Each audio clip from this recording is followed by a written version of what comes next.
Hi, this is Shelley from Red River, along with my faithful white Red River wolf, and you're listening to the Len Amsterdam Show on WLEN Radio. All indie, all the time. I fall to pieces.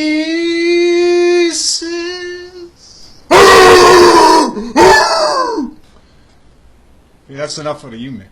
Some things cannot be explained, nor should they. Either you are a believer or you are not a believer. Ladies and gentlemen, Len Amsterdam Show is pleased to present the greatest female country singer of the 20th century. How are you, Patsy?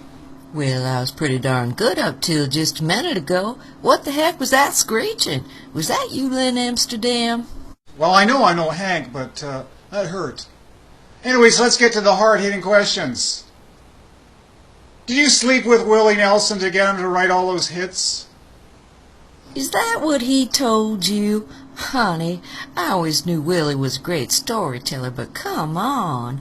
I'll tell you what made me record Willie's songs. Pity. You see, Willie was barely scraping by back then, and he sure wasn't making a living on his good looks, if you know what I mean.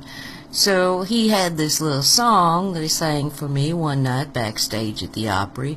He said he called it crazy, and I said, honey, you are so right. But I said, well, let me think about it. I think maybe we can fit it in on my next recording session. I like to give Willie a hard time. So I took it to Owen Bradley, and he said, let's do it. So, of course, I sang the hell out of that song, if I do say so myself. And there you go, honey. Willie had his career, thanks to old Patsy. So what do the folks in country heaven do to let down their hair and get loose like a goose?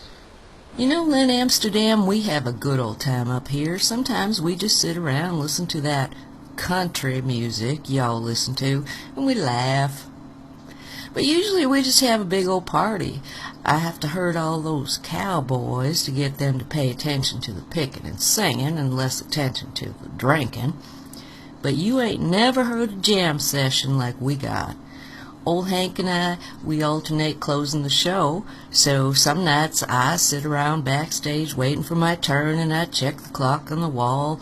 Pretty soon I hear, good Lord willing and the creek don't rise, blah, blah, blah, blah, blah, blah, blah. It's not like we ain't all heard that a million times, and I see Tammy out there in the audience just rolling her eyes. But we like to tease Hank a lot. But on the nights when I ain't closing the show, I like to use a little trick I learned a long time ago from Jerry Lee Lewis. I am an impossible act to follow. I close out my portion with my version of Faded Love with that cry at the end. I even catch a tear glistening in old Bob Will's eye. Then I saunter backstage past old Hank and I say, good luck, Elijah. So Hank, Johnny, June, and Tammy made it through the pearly gates like you? What about Don Rich? Honey, what do you think? We've been waiting for those good old boys and girls for a while, especially Don Rich.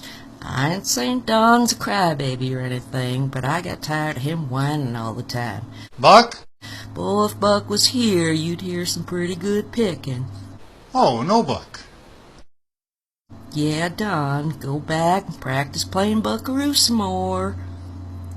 But Mother Maybelle, well, you should have seen the look on her face when first June, then old Johnny come through those doors. It made even old Patsy shed a tear. Now, there's plenty of hype in the mainstream media prior to this interview that it would be nothing more than channeling trickery. What the hell is channeling?